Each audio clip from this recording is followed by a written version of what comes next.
नमस्कार, आप देख रहे हैं वीयूआ न्यूज और मैं हूं आपके साथ तौफीक उमर। आज हम दिल्ली के दंगों के बारे में बात करेंगे, जिनमें उन लोगों की कहानी पर ध्यान केंद्रित करेंगे जो दंगों में शामिल होने के आरोपों में फंसे थे। कुछ को अदालत से राहत मिली और वो बरी हो गए, जबकि कुछ अभी भी जेलों में हैं और उनके लिए न्याय का इंतजार जारी है।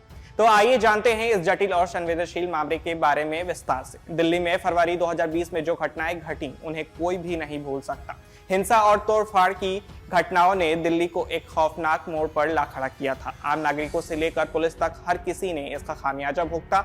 उस समय राजनीतिक और सामाजिक तनाव अपने चरम पर था, जिसके कारण दिल्ली की सड़कों पर हिंसा का तांडव हुआ। दिल्ली पुलिस ने सैकड़ों लोगों को गिरफ्तार किया, जिनमें कई राजनीतिक, सामाजिक और धार्मिक गतिविधियों में शामिल लोग थे। कुछ आरोपी जेल में थे तो कुछ जमानत पर बाहर थे, जबकि कई लोग कोर्ट से बरी भी हो गए। जिन लोगों को बरी कर दिया गया था, दिल्ली दंगों के आरोपों में कई नामचीन और आम लोग फंसे थे। इनमें से कुछ साक्ष्यों के अभाव में बरी कर दिया गया। जमानत मिलने के बाद वे अपनी सामान्य जिंदगी की ओर लौट आए हैं। उन मामलों में पुलिस ने पूरी तरह से जांच नहीं की थी या आरोपियों के खिलाफ पर्याप्त सबूत नहीं मिले। कुछ मामलों में जिनका असर समाज पर गहरा पड़ा था, न्यायालय ने यह माना कि आरोप सही नहीं थे और उन्हें बरी कर दिया गया। दूसरी ओर कुछ ऐसे भी लोग थे जो अभी भी जेल में हैं। इन लोगों के खिलाफ सबूत भी जुटाए गए हैं, लेकिन कोर्ट में उनके मामलों को निपटाकर लंबा चल रहा है।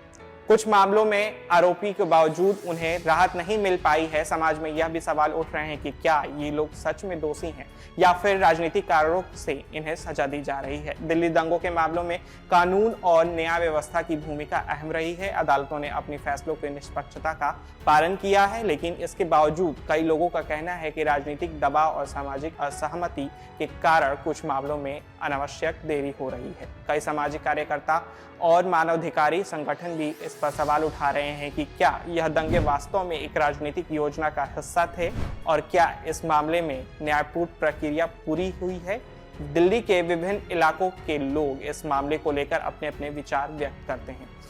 एक और जहां कुछ लोग बरी किए गए आरोपियों को फिर से समाज में स्वीकारने के पक्ष में हैं, वहीं कुछ लोग यह मानते हैं कि उन पर जो आरोप लगाए गए थे वे सच थे। दिल्ली दंगों के बाद न्याय की प्रक्रिया अभी भी चल रही है। कुछ आरोपियों जेल में हैं और कुछ बाहर हैं। न्यायालय की प्रक्रिया अपने रास्ते पर चल रही है, लेकिन इसमें समय लगता है। किसी के लिए यह राहत का मौका है तो किसी के लिए यह इंतजार का लंबा सफर बन गया है। इस मामले में न्याय का रास्ता कितने दिन लंबा रहेगा यह तो समय ही बताएगा, लेकिन एक बात तो तय है कि हम सबको अपने समाज में शांति और सद्भाव बनाए रखने के लिए मिलकर काम करना होगा। आज के लिए बस इतना ही।